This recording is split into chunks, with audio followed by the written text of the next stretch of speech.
bafutu soldiers okuba nti nno bakuvuma katamba bikwatagana yawa ne Bobi Wine kano kasoke kagendeko kubano abavubuka abakola ku app we Uganda boy bayita TV station mu mainstream media abakola ku app ne kati kambabuze we tutaliba wa content emirimu temugenda kufiirwa mirimu mulowooza we mulireta ensonga tutajoogerako mulowooza mulifuna emirimu mmwe ye watali president wa federal musobola okubeera n'emirimu kati kwe gamba bafutu soja ne president wabwe kati be bafuka content we Uganda. That is who we are. Mulya kuffe mutwebaza ekintu kimu instead of disrespecting us, respect us nga mutwebaza nti mwebale kutufuukira content we mutaali ffe tetwandifunye mirimu okitegera we mutaali every time mutogera ku president mwogera ku bafutu soja naye sigenda kuyomba nammwe njagala mbalage mwabalowooza nti tuli idle busy ekigambo ekyo maybe mwabatamanyi kyekitegeeza MC Cuts go maybe gwatamanyi kigambo ekyo kyekitegeeza. We are not idle busy. We are an angry and hungry betrayed generation. We are demanding for what is ours. Twagala kyaffe. Njagala mbalage deals bbiri eza strikingiddwa. Emu ye Ukraine endala ye Congo. Njagala nzibalage in comparison ku kya Museveni webuuze deni nga tonna tuyita kale ba idle busy kale tukkirize tuli ba idle busy kale tukkirize tulimu eyo perspective kye kyatuleetera okufuuka ba idle busy kuba tugambye olumirirwa nnyo bavubuka bano tulumirirwa yes tweyanziza okutulumirirwa MC Katamba ne tukwebaza n'okulumirirwa bavubuka bannaffe ab'obuwala boosiize siriimu nabo balumiriddwe mu eyo kategori tweyanziza. Kakati njagala nkulage deals bbiri eza strikingiddwa emu ya ggwanga lya Ukraine eddala lya ggwanga lya Congo. Eno ya Ukraine oziraba tamuzi ezirimu minerals za Ukraine zonna zigenda kubeera manufactured by America mu ggwanga erya Ukraine tezifuluma kitegeeza ki job creation ku baana be Ukraine kye kimu n'ekye Congo bwe kito we kiri. Then tujje ku kya Uganda kano ge mafuta ga Uganda eno ge mafuta ga Uganda Museveni munango yogowagira oyo yatufudde idle busy yakute over 1 million jobs nazikwata nazivuga nazijja ku bavubuka be Uganda boolumirirwa yes bavubuka be Uganda boolumirirwa natujjako emirimu nagivuga nagitwalira aba Tanzania ffe banna Uganda tugamba nti ikapu eyimirire tugamba ti pipeline tugiyimirize kubanga emirimu gino jaffe gy'aba Uganda lwaki ogitwalira aba Tanzania okitegeera ekintu ekyo wabula ono omuyayi ye kye yakoze yagigabidde ba Tanzania. Kakati ubanga otulumirwa muvubuka munnaffe tuyambeko kasita Museveni omutuukirira omugambe nti eno pipeline ikapu gy'ofulumye gitwale Tanzania amafuta gano gasobola okugasa banna Uganda bavubuka bano ne bafuna emirimu ne batabeera idle busy. Ogenda kuwooza nnyo bulungi Wakyagulanyi kye yatulaga ekyo gwe gw'olumba ekyama ky'osirikidde gw'olumba ekyo yatulaga n'atugamba nti bavubuka mmwe mubanje ebyammwe ekyo kimu. Museveni gold wa Uganda Congo eri mu mineral deal naki na America wabula yamugambe nti gold on tomufulumya refineries take one. Museveni gold wa Uganda yamukute ali ebusiya yamuwa wagagai company ya China njaga otwage refinery jeri refinery ya gold yediddawa refinery ya gold yediddawa mu Uganda gold ya refinery ya gold yediddawa mu Uganda wabula China ekwata raw material ne mutwale China je babikolera ne badda ne babituseera. Kakati gwe muvuka munafa atuyamba atulumirirwa fa bali idle busy tuyamba otugambire Museveni nti munnange refinery eno sengo ogiteeke Uganda esobola okujuna bannansi ba Uganda ekyebegenda kuba otuyambye okitegeera ogenda kuba otuyambye nnyo MC Cuts era tuli kwogerako ebiseera byaffe byonna okitegeera omusenyu gw'emulwera gwe gukola amatala ga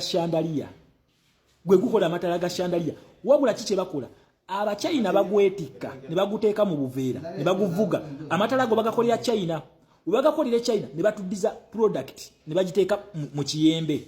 ne batuseera essente amatala go ga bay aga chandeliers nengo omusenyu guva waffe. Kakati MC Cuts atulumirwa abavubuka nga tonna lumbone yatulage ekkubo okwerwanako mbadde nkusaba muzeyi gwo omutuukirira bulungi mugambe nti senga Abachina bano bakwata omusenyu ogwo amatala gano companies factories ezo ne baziteeka mu Uganda osobola okuyamba bana bavubuka bali idle busy ne batafuna mulimu. Sijja kwogera ku health care system sijja jogera ku kubanga USAID we are stopping the cent MC Cuts nkakasa emyezi 2 tofuna bukebe bwa RVs twatuukawo ddi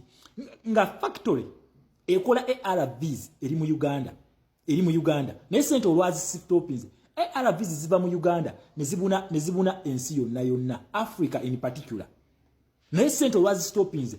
etaso nayo bagigadde ne bagamba tewacha ARVs tetulina sente. MC Cuts ayamba abavubuka especially abalwadde ba sirimu kaitandikawo initiative y'abalwadde ba sirimu ogambe Museveni nti abavubuka bano beetaaga ku ddagala lya sirimu togalawo taso Okitegera oti osobola okuyamba abavubuka naye kwetuloza nti ogenda keera ku makya otwasamire mbubeera otuyamba mu ddiru ki mukulu otuyamba mu ddiru ki nakulabye obulaginga nti nno abaana bo basomera nabisunsa abaana bo basomera nabisunsa nagaza yesi naye bali ku basale nkiddemu abaana bo basomera ku basale basomera bwereere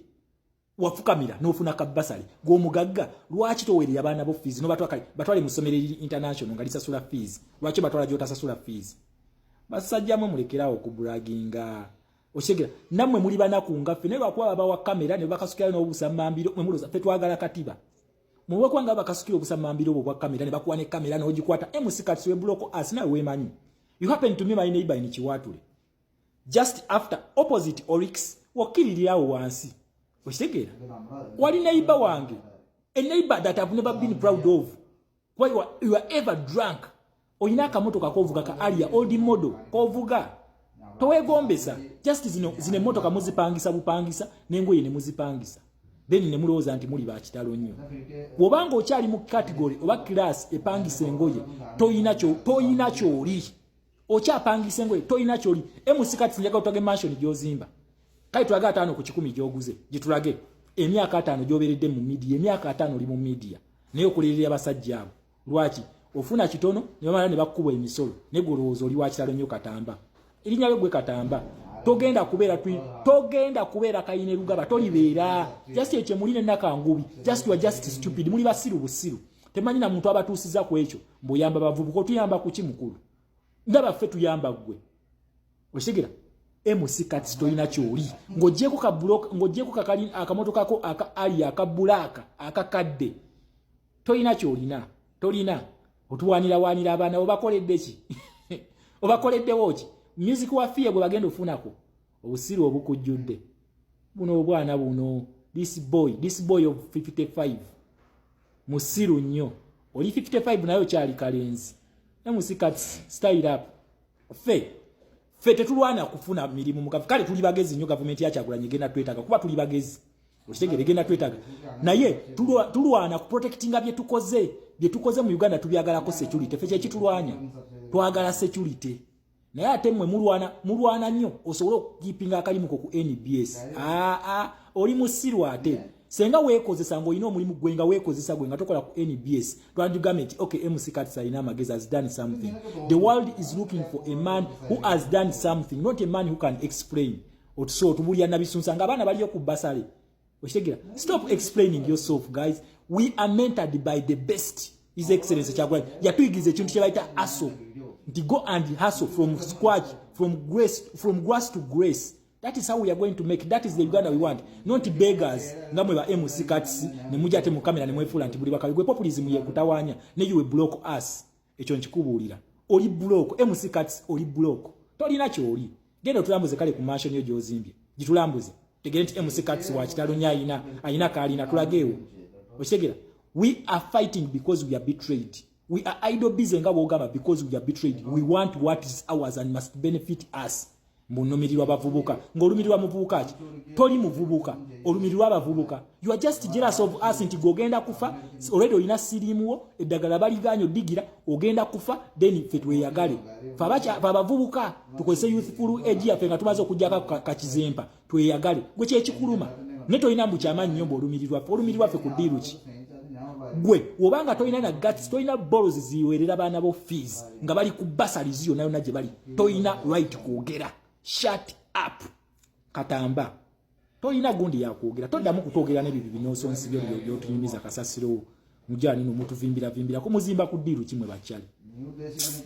no sense wama respect my people them munansonyiwa okuyomba naye buno bufala buno bwe butukyankalanya buno kefuula mbu kamalayo wamalayo kigwe Kati sigwe obanga okyapangisa ng'okyali mupangisa tolina kyotugamba